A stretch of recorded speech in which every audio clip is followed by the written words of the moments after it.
Good morning everyone. तर आपण आज जनरल ॲनेस्थेटिक्सच्या डिटेल्समध्ये बघणार आहे. जनरल ॲनेस्थेटिक्स काय आहे किंवा प्री ॲनेस्थेटिक्स काय आहे. ओके, तर त्यासाठी आपल्याला बघायला लागेल की आधी ॲनेस्थेशिया काय. ठीक आहे, तर बघूया आपण ॲनेस्थेशिया काय असेल. बघा, व्हॉट इज ॲनेस्थेशिया, दोन वर्ड्स याच्यामध्ये बघा काय असेल. ॲनेस्थेशिया. ओके, बघा ॲनेस्थेशिया काय डेफिनेशन आहे. Loss of sensation in all or part of the body with or without loss of consciousness किंवा रिव्हर्सिबल लॉस ऑफ कॉन्शियसनेस. ठीक आहे, त्याला आपण काय म्हणणार, ॲनेस्थेशिया म्हणणार. लॉस ऑफ सेन्सेशन, मग सेन्सेशन कोणतं पण असेल. सेन्सेसरी ऑर्गन्स कोणकोणते आहेत आपले, तर असेल आईज असेल, त्यानंतर इयर असेल, स्किन असेल, टंग असेल, आणि अजून कोणता,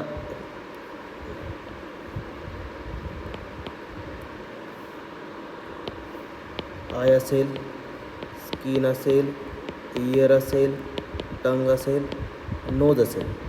हे सेन्सरी ऑर्गन्स सगळे. आणि सेन्सरी ऑर्गन्सपासून जो सेन्सरी सिग्नल येणार आहे तो काय होईल, या ठिकाणी लॉस केला जाईल. Okay, loss of sensation in all or part of the body with or without loss of consciousness. त्याला आपण काय म्हणणार, ॲनेस्थेशिया. म्हणजेच मराठीत आपण त्याला म्हणणार भूल देणे. ओके, भूल देणे. बघा याच्यामध्ये काय काय इन्क्लूड असेल. ॲनाल्जेसिया. व्हॉट इज ॲनाल्जेसिया, म्हणजे pain, loss of pain sensation, loss of pain sensation. नंतर ॲम्नेशिया काय बघा, लॉस ऑफ मेमरी. मेमरी तर टेम्पररी म्हणूया. ओके, जोपर्यंत ड्रगचा इफेक्ट आहे तोपर्यंत. पॅरालिसिस म्हणजे मसल रिलॅक्स होईल, मसल रिलॅक्सेशन. नंतर अनकॉन्शियसनेस म्हणजे पेशंट बेशुद्ध होईल, अनअवेअर किंवा unaware about the sensation. Okay, anxiolysis म्हणजे काय असेल, लॉस ऑफ एन्झायटी म्हणजे चिंता राहणार नाही. आणि सिडेशन म्हणजे पेशंट काय शांत होईल किंवा झोपून जाईल. ठीक आहे, म्हणजेच काय असणार आहे, हे सगळे येणार आहे. म्हणजे ॲनाल्जेसिया असेल म्हणजे लॉस ऑफ पेन सेन्सेशन असेल, लॉस ऑफ मेमरी असेल, मसल रिलॅक्सेशन असेल, patient unaware about the environment असेल, नंतर लॉस ऑफ एन्झायटी असेल, आणि पेशंट शांत असेल, काल्म असेल किंवा पेशंट झोपलेला असेल. ठीक आहे, ह्या गोष्टी सगळे कशामध्ये असणार आहे, ॲनेस्थेशियामध्ये असणार. बघा आपण पुढे बघूया व्हॉट इज ॲनेस्थेटिक्स. म्हणजे ॲनेस्थेशिया ही काय प्रोसेस आहे आणि ॲनेस्थेटिक्स हे काय ड्रग आहेत. म्हणजेच ॲनेस्थेशिया जे ड्रग्स प्रोड्यूस करतील त्याला आपण काय म्हणणार आहे, ॲनेस्थेटिक ड्रग म्हणणार आहे. म्हणजेच काय, the drug which produce anaesthesia on living things called as anaesthetic drugs. Okay, मग त्याच्यानुसार दोन टाईप पडतील. कोणकोण दोन टाईप पडतील. एक तर असेल जनरल ॲनेस्थेशिया किंवा जनरल ॲनेस्थेटिक्स, म्हणजेच पूर्ण बॉडीवर काय असेल, डिप्रेसिव्ह इफेक्ट असेल. ओके, आणि स्पेसिफिक ऑर्गनवर किंवा स्पेसिफिक लोकल ॲप्लिकेशनमध्ये जेव्हा स्पेसिफिक एरियामध्ये इफेक्ट दाखवतात आपण लोकल ॲनेस्थेटिक्स म्हणूया.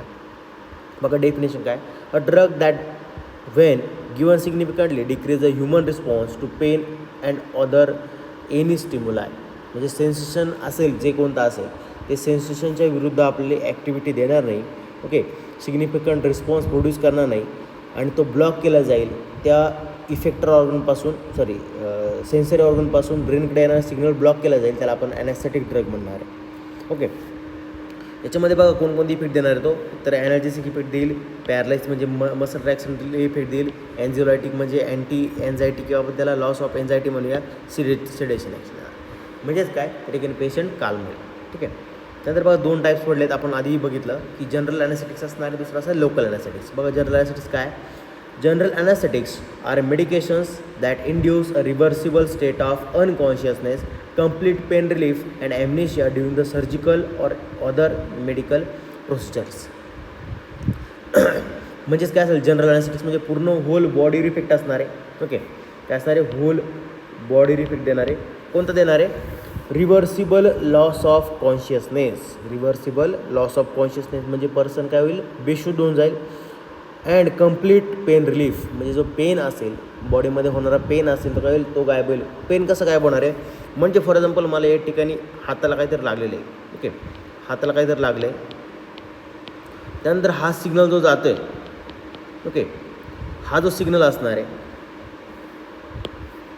ओके, हा जो समजा म्हणजे हाताला काहीतरी लागले, म्हणजे समजा फॉर एक्झाम्पल इथे काहीतरी आग आहे आणि त्याच्यामुळे काय झाले, चटका बसला आहे तर हा सिग्नल काय होतो म्हणजे ब्रेनकडे जाणार आहे आणि ब्रेन काय करेल त्याला इंटरप्रेट करेल आणि परत काहीतरी सिग्नल सेंड करेल.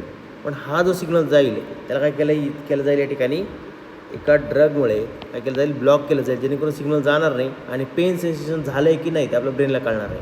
ओके, अशा वेळेने तो काय करेल, तो ड्रग त्या ठिकाणी ॲक्ट करेल.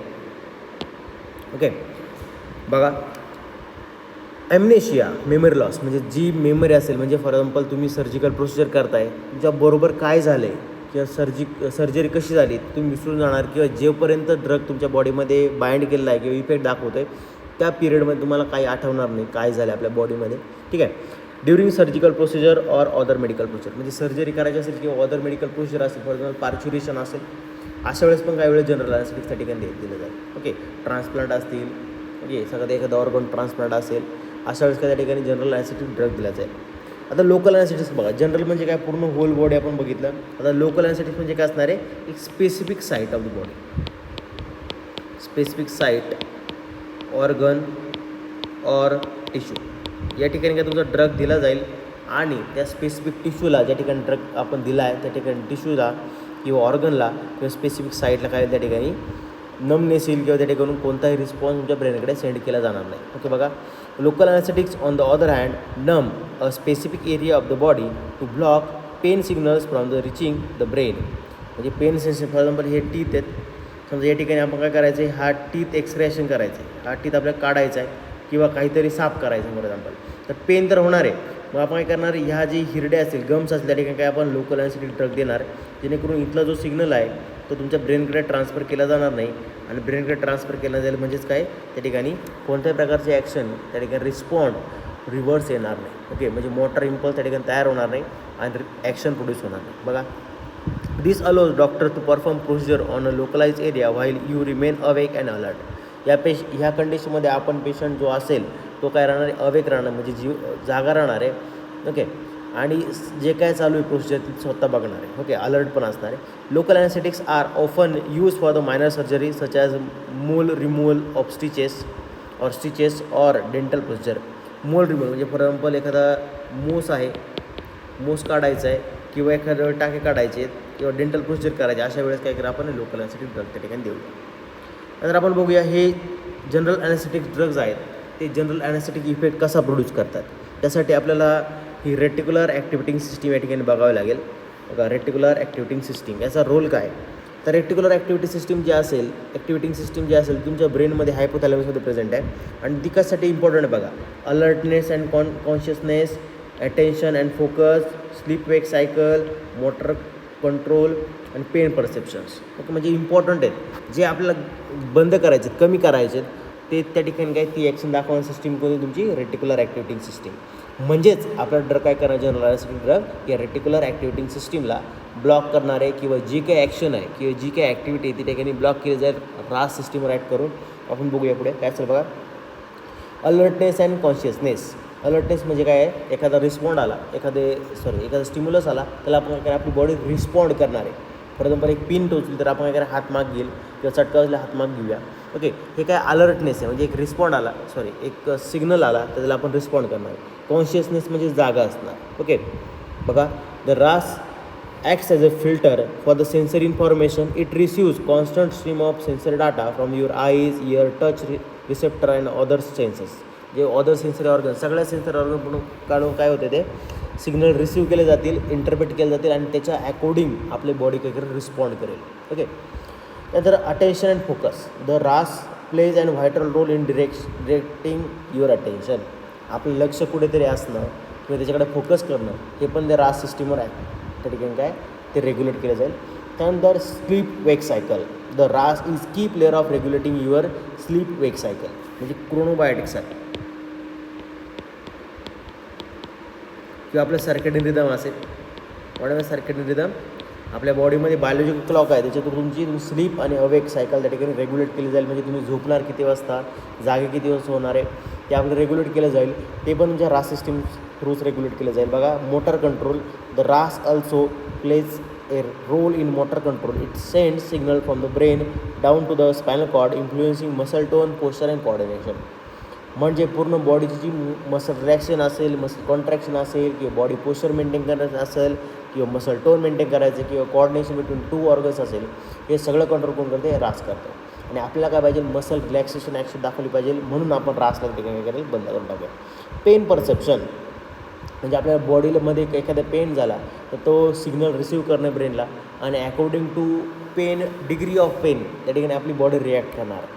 ओके, फॉर एक्झाम्पल आपल्याला एक छोटीशी पिन टोचली तर आपण वेगळं रिॲक्शन करणार आहे, आणि आपण समजा एखाद्याला सुरी टोचली किंवा फॉर एक्झाम्पल कट झाला मोठा, तर त्या प्रकारे वेगळं त्या ठिकाणी पेन, डिग्री ऑफ पेन वेगळं असणार, आणि अकॉर्डिंग टू आपली बॉडी रिॲक्ट करणं हे रास त्या ठिकाणी काय काम करते. पण आपल्याला काय करायचं आहे? या ठिकाणी आपल्या जनरल ॲनेस्थेटिक्स इफेक्ट द्यायचा, म्हणजे आपल्याला काय करायची? भूल द्यायची बॉडीवर. तर आपण भूलमध्ये काय करणार आहे? बॉडीचं अलर्टनेस आणि कॉन्शियसनेस कमी करणार आहे, अटेन्शन आणि फोकस कमी करणार आहे, स्लीप सायकल वाढवणे, म्हणजे पेशंट स्लीप झाला पाहिजे, मोटर जे रिफ्लेक्स असेल ते बंद करायचे, तर पेन परसेप्शन असेल ते पण बंद करायचं. म्हणजेच आपल्या जनरल ॲनेस्थेटिक्स इफेक्ट द्यायचा असेल तर जनरल ॲनेस्थेटिक्स काय केलं पाहिजे? ह्या रास सिस्टीमला ब्लॉक केलं पाहिजे, जेणेकरून अलर्टनेस, कॉन्शियसनेस त्या ठिकाणी कमी होईल, अटेन्शन फोकस कमी होईल, स्लीप सायकल वाढेल, त्यानंतर मोटर कंट्रोल त्या ठिकाणी कमी केले जातील, आणि पेन परसेप्शन जे असेल ते कमी केलं जाईल. म्हणजेच काय? पेन कळणार नाही बॉडीला किती होते ते. ओके, त्यानंतर बघा action of GA on the रास सिस्टम. म्हणजे तुमचं जनरल ॲनेस्थेटिक्सचा इफेक्ट काय आहे RACवर आपण बघितलं, म्हणजे रास सिस्टीमवर ते आपण बघितलं की काय करणार आहे? आपल्याला जनरल ॲनेस्थेटिक इफेक्ट द्यायचा आहे. बॉडीला अनकॉन्शियस करायचं असेल तर आपल्याला काय करावं लागेल? रास सिस्टीमवर ॲड करावं लागेल. बघा, general anaesthetics, most general anaesthetics work by depressing the activity of RAS, particularly an ARS, that is a ascending reticular activity system.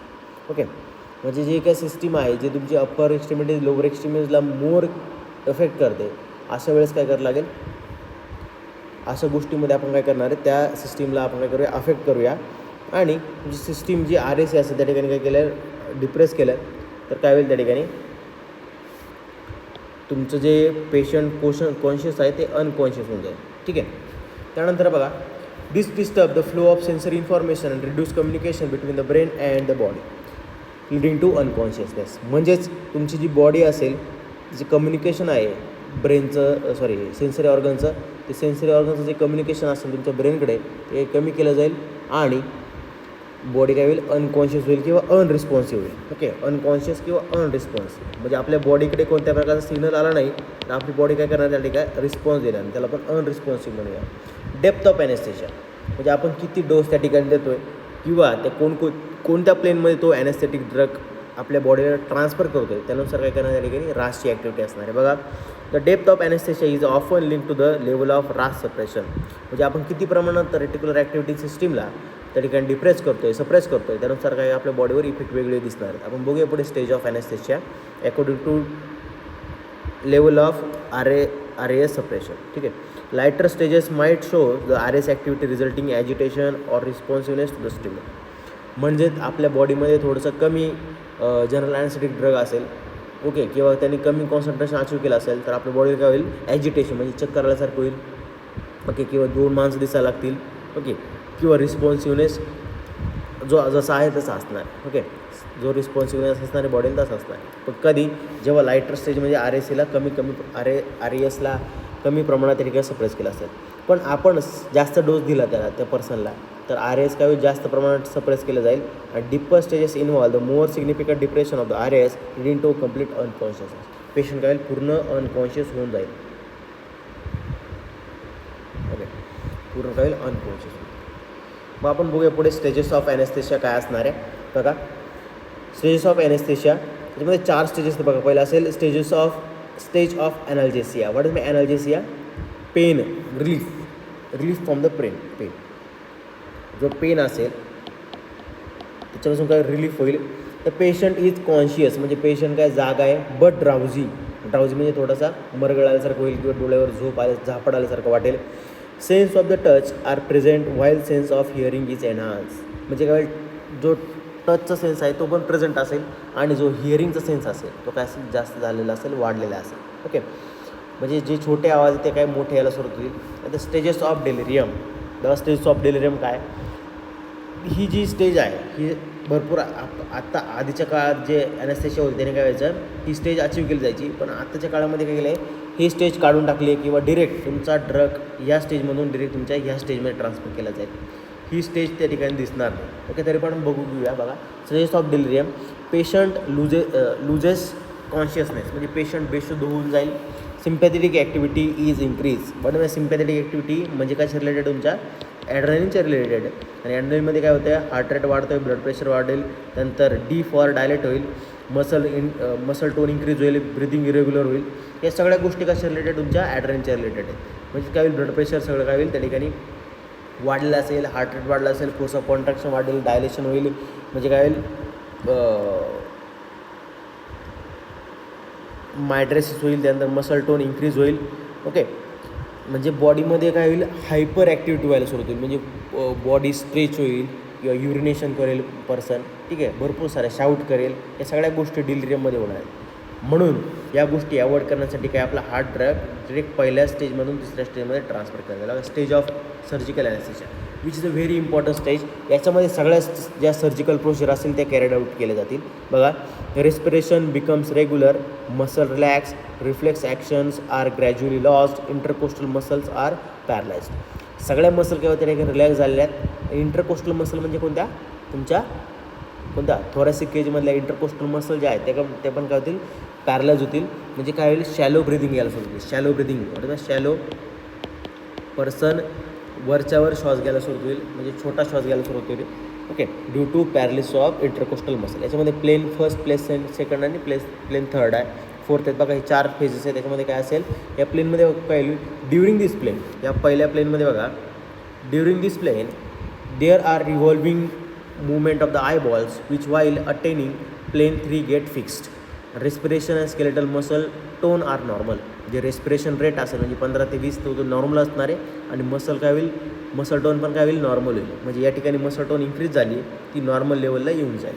त्यानंतर प्लेन सेकंडमध्ये बघा, most surgical procedure are perform not perform. Okay, stages of डिलिरियममध्ये काय, plane 2मध्ये बघा काय असणार आहे, most surgical procedure perform during the plane. There is progressive loss of corneal light reflex, laryngeal reflex, respiration is slow but regular. याच्यामध्ये काय काय होते बघा, loss of corneal reflex. What is corneal and light reflex. Corneal reflex काय असणार आहे बघा, for example तुम्ही प्रॅक्टिकलमध्ये केलं असेल की करणारे एक छोटीसं कापसाची वाद घेणार आहे, तुम्ही त्या ॲनिमलच्या डोळ्याला लावणार आहे आणि समजा तो डोळे झाकला नाही तर आपण काय लॉस ऑफ कॉर्नियल रिफ्लेक्स. आणि समजा तुम्ही बॅटरी लावली, मायड्रेसिस किंवा मिओसिस होत नसेल तर आपण काय करणार, लाईट रिफ्लेक्स पण त्या ठिकाणी निघून गेला. लॅरेंजियल रिफ्लेक्स म्हणजे लॅरेंजियल सिक्रेशन पण त्या ठिकाणी होणार नाही, रेस्पिरेशन पण स्लो होईल आणि रेग्युलर होईल. नंतर प्लेन थर्ड बघा काय असणार आहे, it is plane mark muscle relaxation, respiration is normal and eyeball movements is absent, pupil are dilated, light corneal and laryngeal reflex are absent. सगळं काय होईल, ॲबसेंट होईल. पूर्ण जे प्युपिल असेल ते डायलेट होणार आहे. त्यानंतर आयबॉल मुवमेंट पण नसणार आहे, मसल पण पूर्णपण रिलॅक्स झाले, तर रेस्पिरेशन पण नॉर्मल असणार आहे. ओके, त्यानंतर प्लेन 4 बघा, it is plane complete muscle, it is the plane in which muscle get fully relaxed, pupils are get dilated, there is complete loss of light corneal and laryngeal reflex and respiration is normal. Okay, very normal किंवा abdominal, फक्त ज्या ठिकाणी respiration पाहिजे तेवढंच respiration घेणार आहे. Okay, shallow breathing आपण त्याला म्हणूया. ही झाली थर्ड स्टेज. त्यानंतर नेक्स्ट असेल स्टेज ऑफ मेडुलरी पॅरालिसिस. आता बघा ही काय स्टेज असणार आहे, जनरली कधी याची होते, ही ओव्हरडोस ऑफ ॲनेस्थेटिक्स. ॲनेस्थेटिक ड्रग्जमुळे काय होईल, त्या ठिकाणी ओव्हरडोस झाल्यामुळे ही 4 स्टेज, म्हणजे ही स्टेज रिकव्हरीची स्टेज नाही, याच्यामध्ये पर्सन डेड पण होऊ शकतो. बघा, respiratory centres and vasomotor centres are depressed, death occur due to or within a few minutes. समजा ही आपला बॉडी किंवा आपले पेशंट या ओव्हरडोस झाला त्याला ॲनेस्थेटिक्सचा, तर त्याच्यामुळे काय होईल, पर्सनची डेथ पण होऊ शकेल. पण डेथ कधी होणार आहे, जेव्हा पर्सनला ओव्हरडोस झाला. आता ओव्हरडोस कधी होऊ शकेल बघा, समजा तुम्ही पेशंट आहे एखादा आणि तो पर्सन समजा त्याचा ॲक्सिडेंट झाला आहे, तो दारू पिऊन गाडी चालवतो, त्याचा ॲक्सिडेंट झाला आहे, दारू पिलेला आहे, त्याच्या बॉडीमध्ये अल्कोहोल आहे. अल्कोहोल पण काय तुमचा एक जनरल ॲनेस्थेटिक ड्रग आहे, तो बॉडीमध्ये टाकलेला आहे. ओके, आणि समजा त्याची सर्जिकल प्रोसिजर करताना अजून त्याला जनरल ॲनेस्थेटिक्स दिला तर डबल डोस होईल आणि ओव्हरडोसमुळे काय होईल, ती त्यांची बॉडी त्या पेशंटची बॉडी काय स्टेज ऑफ मेंटल पॅरालिसिसमध्ये जाईल आणि तो पर्सन काय त्या ठिकाणी डेड होईल ड्यू टू रेस्पिरेटरी आणि vasomotor centre depression. Respiratory system collapse झाली, बॉडीमध्ये ऑक्सिजन येणार नाही आणि ऑक्सिजन आलं नाही तर काय होईल पूर्ण ड्यू टू हायपोक्सिया इस्चेमिया कंडिशननुसार काय होईल ऑर्गन डेड व्हायला सुरू होते आणि पर्सन डेड होईल. बघा त्यानंतर नेक्स्ट पार्ट आहे classification of anaesthetic general anaesthetic drugs according to route of administration. Inhalation रूटने किती कोणते ड्रग दिले जातील, पॅरेंटल रूटने किंवा इंट्राव्हेनस रूटने कोणकोणते ड्रग दिले जातील. बघा पहिला असेल गॅसमध्ये नायट्रस ऑक्साईड असेल, त्याला आपण लाफिंग गॅस पण म्हणतो. Okay NO2. नंतर असेल व्हॉलेटाईल ऑइल ऑर लिक्विड. व्हॉलेटाईल ऑइलमध्ये बघा इथर असेल, डायथिल इथर असेल, हॅलोथिन असेल, सेवफ्लुरेन असेल, आयसोफ्लुरेन असेल, डेसफ्लुरेन असेल, एनफ्लुरेन असेल. ओके हे व्हॉलेटाईल लिक्विड आहे. तर इनलेशन म्हणजे काय होईल ओरली इनहेल रूटने दिले जातील किंवा याच्यामध्ये अजून एक क्लोरोफॉर्म पण आहे. तुम्ही बघितलं असेल एखाद्या मूवीमध्ये व्हॉलेटाईल लिक्विड आहे जेव्हा तुम्ही रुमालावर घेणार आणि लावणार लगेच एका सेकंदामध्ये होत नाही, त्यात कमीत कमी 1 मिनिटापर्यंत लावावं लागेल. त्यानंतर काय होईल तो जोपर्यंत इनहेल्ड होत नाही आहे मॅक्झिमम ॲल्व्ह्युलार कॉन्सन्ट्रेशन त्या ठिकाणी लंग्समध्ये अचीव होत नाही त्या ड्रगचं तोपर्यंत ॲनेस्थेटिक इफेक्ट त्या ठिकाणी प्रोड्यूस होणार नाही. ठीक आहे. त्यानंतर असेल पॅरेंटल इंट्राव्हेनस ॲनेस्थेटिक एजंट्स. त्याच्यामध्ये असेल पहिलं इंड्युसिंग एजंट्स थायपेंटो सोडियम असेल, इटोमिडेट असेल, प्रोपोफॉल असेल, मिथोएक्झिटोन असेल. ओके हे काय आहेत इंड्युसिंग एजंट आहेत. म्हणजे जसं जसं काय होईल जसं जसं डोस वाढेल तसं तसं काय जनरल ॲनेस्थेटिक्स फेज चेंज करते. त्यानंतर बेन्झोडायझेपिन्स आपण बघितलेलं डायझेपाम, लोराझेपाम, मेडाझोलाम. त्यानंतर डिसोसिएटिव्ह ॲनेस्थेटिक्स केटामाइन हे जास्त करून ॲनिमलमध्ये यूज केलं जातं. फॉर एक्झाम्पल एखादं कुत्रं पिसाळलं आहे ओके किंवा एक वाघ सुटला आहे त्याला एक डाट मारला जातो बघा, त्या डाटमध्ये काही किटामाइनचं सोल्युशन असतं किंवा किटामाइन ड्रग असतो. तो काय करणार आहे त्या ॲनिमलला बेशुद्ध करणार आहे, अनकॉन्शियस करणार. ठीक आहे. जास्त करून हे ॲनिमलमध्ये वापरलं जातं, ह्युमन बिईंगमध्ये वापरलं जात नाही. ओपॉड ॲनालिसिक फेंटानिल असेल, ट्रॅमिफेंटानिल असेल. ओके या गोष्टी आपल्या हे क्लासिफिकेशन इम्पॉर्टंट आहे. क्लासिफिकेशन क्लासिफिकेशन आणि स्टेजेस ऑफ ॲनेस्थेशिया हे खूप गरजेचे आहेत. हे 3 क्वेश्चन या ठिकाणी प्रिपेअर करून ठेवा. नेक्स्ट आहे बघा इनहेलेशन ॲनेस्थेटिक्स. आपण थोडं बघणार आहे. इनहेलेशन ॲनेस्थेटिक्स म्हणजे काय तुमचा ड्रग काय केला जाईल इनहेलेशन केलं जाईल, इनहेल केलं जाईल आणि तो ड्रग तुमच्या लंग्समध्ये बघा लंग्समध्ये काय करेल एक स्पेसिफिक कॉन्सन्ट्रेशन अचीव करेल, त्याला आपण म्हणूया मॅक्झिमम ॲल्व्ह्युलार कॉन्सन्ट्रेशन. आणि त्यानंतर तो काय करेल इंड्यूस करेल ॲनेस्थेटिक इफेक्ट. बघा chemical compound deliver by the inhalation that can be use for the induction or maintenance of general anaesthetics. म्हणजे जास्त तुम्ही बघितलं असेल एखादी ट्यूब एखाद्या पर्सनला एखाद्या मूवीमध्ये बघितलं असेल एखाद्या पर्सनचं ऑपरेशन चालले एक छोटी ट्यूब त्या करत तुमच्या माऊथमध्ये टाकून देतात ओके किंवा इनलेशन रूटने टाकून देतात जेणेकरून काय करतो बॉडीमध्ये जेव्हा तुम्ही श्वास घेता पेशंट तेव्हा खरं बॉडीमध्ये किंवा त्या लंग्समध्ये जाईल आणि त्या ठिकाणी काही ॲनेस्थेशिया मेंटेन केला जाईल किंवा इंडक्शन केलं जाईल. त्यानंतर purpose during the test or surgical procedure to achieve amnesia म्हणजे loss of memory, unconsciousness, immobility म्हणजे काय मसल रिलॅक्स करायचे, stunt pain sensation and response म्हणजे रिस्पॉन्स जो असेल तुमच्या पेन सेन्सेशनकडं तो काय करेल पूर्ण नेग्लिजिबल करायचा आहे. त्यासाठी त्याचा मेन यूज आहे for the maintenance of anaesthesia. Examples बघा सिवोफ्लुरेन आहे, डेसफ्लुरेन आहे, आयसोफ्लुरेन आहे, नायट्रस ऑक्साईड आहे. त्याचा इंग्लिशन ॲनेस्थेटिक्समध्ये नेक्स्ट ड्रग आहे नायट्रस ऑक्साईड. आपल्याला माहिती आहे NO2 असेल, लाफिंग गॅस म्हणून त्याला म्हणतो. Don't use in the pneumothorax, dilated bowels or certain eyes, face, ear or laparoscopic surgeries as a nitrous oxide expands in air filled spaces increase volume. Okay nitrous volume काय त्या ठिकाणी वाढेल आणि काय होईल श्वास घ्यायला अजून त्रास होईल म्हणून रेस्पिरेटरी डिसीज असतील तर हार्ट ड्रग आपण त्या ठिकाणी द्यायचा नाही.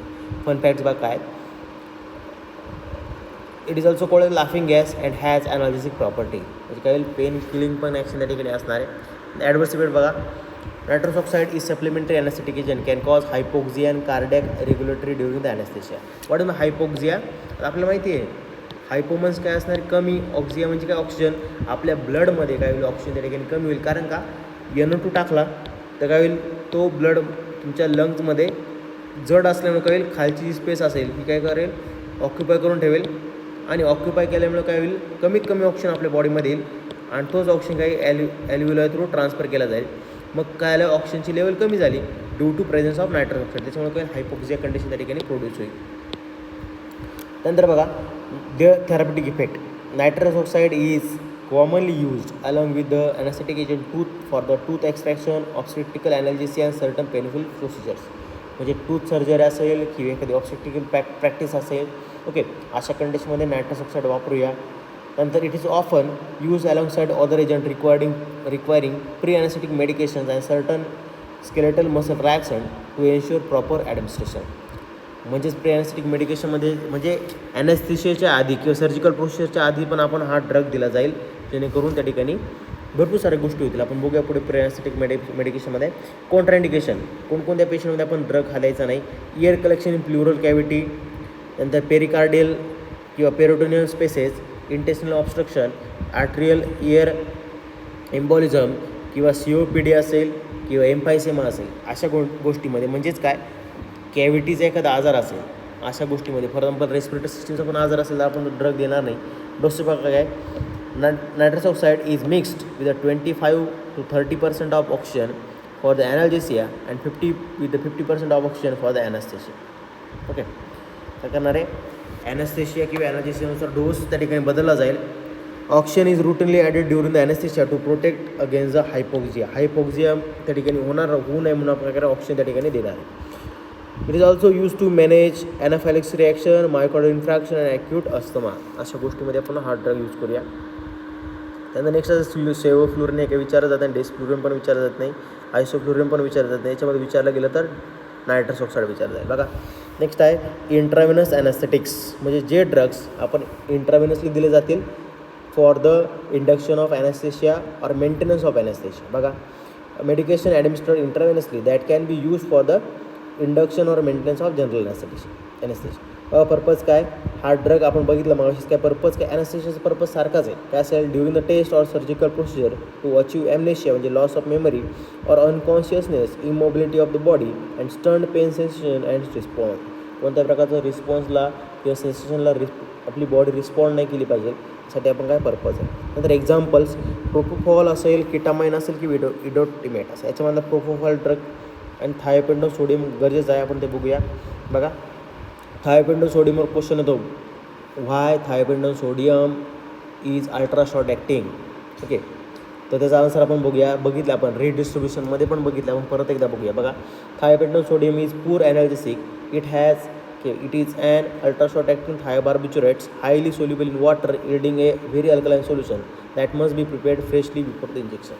थायोपेंडो सोडियमचं काय सोल्युशन फ्रेशली प्रिपेअर करायला लागेल, त्याचं अल्ट्रा शॉर्ट ॲक्टिंग असणार आहे, म्हणजे 1 तासाच्या आधीच काय होईल त्याचा इफेक्ट बंद केला जाईल, फक्त 1 तास त्याचा इफेक्ट असणार आहे. Extravasation of the solution in inadvertent intraarterial injection produce intense pain, necrosis and gangrene can occurs. याचं ॲडवर्स ड्रग रिॲक्शन काय, समजा तो व्यवस्थित दिला गेला नाही तर काय होईल, इंट्राआर्टेरियल इंजेक्शनमुळे काय होईल, इंटेन्स पेन त्या ठिकाणी पेन होईल. नंतर नेक्रॉसिस म्हणजे सेल डेथ होईल आणि मे कॉज गँग्रीन म्हणजे काय होईल, पूर्ण स्किन काय होईल, ब्लॅक होईल. फॉर एक्झाम्पल तुमचं कधी बोट चिमटलं का, त्या ठिकाणी जे हिरवं काळं निळं होतं त्याला आपण गँग्रीन म्हणूया. अशा गोष्टीमध्ये म्हणजे काय, त्या ठिकाणी एन्जिओएडिमा झाला आहे आणि त्यामुळे काय होईल, पुढे ब्लड सप्लाय होणार नाही आणि त्याला काय म्हणूया, गँग्रीन म्हणूया किंवा त्याच्या स्पेसिफिक लँग्वेजमध्ये नेक्रॉस पण म्हणूया. ठीक आहे. त्यानंतर असेल नेक्स्ट फार्मेकोलॉजिकल ॲक्शन. आपल्याला माहिती आहे काय करेल, तो मसल रिलॅक्सेशन प्रोड्यूस करेल, does not irritate and air passage, respiratory depression करेल with inducing dose of thiopentone sodium is generally mark transient apnoea can occur. Apnoea म्हणजे काय, श्वास घ्यायला त्रास होईल त्या ठिकाणी पर्सनला, पण कधी जेव्हा डोस जास्त होईल तेव्हा. Cerebral blood flow is reduce both due to fall on blood pressure and constriction of cerebral vessels. म्हणजे सेरेब्रल ब्लड फ्लो काय होईल, म्हणजे रक्त तुमच्या ब्रेनला रक्त पोचणार नाही तेवढं पाहिजे तेवढं, कारण का ब्लड प्रेशर कमी केलं गेलं आहे आणि ज्या व्हेसल्स आहे सेरेब्रममध्ये, ओके, जे ब्लड सप्लाय करतात त्यांचं काय जे डायमीटर आहे तो कमी केला जाईल. Thiopentone is occasionally use for the rapid control of conversion. म्हणजे इपिलेप्सीमध्ये आपण इपिलेप्सी क्लासमध्ये बघितलं असेल, इपिलेप्सीचे जे कन्व्हर्जन रॅपिड कंट्रोल म्हणजे फक्त रिपीट होत असेल, इपिलेप्सीचा ऑरा किंवा सिझर्स परत येत असेल, अशा गोष्टीमध्ये आपण काय करणं हार्ट टाकतो. नंतर प्रोपोफॉल आहे. बघा प्रोपोफॉलचं मेकॅनिझम ॲक्शन भरपूर विचारलं गेलं आहे. काय असेल बघा, potential GABA activity. What is GABA activity? It is a inhibitory neurotransmitter in the brain. म्हणजे गाबाची ॲक्टिव्हिटी वाढवायची म्हणजेच काही इनिबिटरी न्यूरोट्रान्समीटर टाकले जातील बॉडीमध्ये आणि आपली CNS सिस्टीम काय डिप्रेस केली जाईल.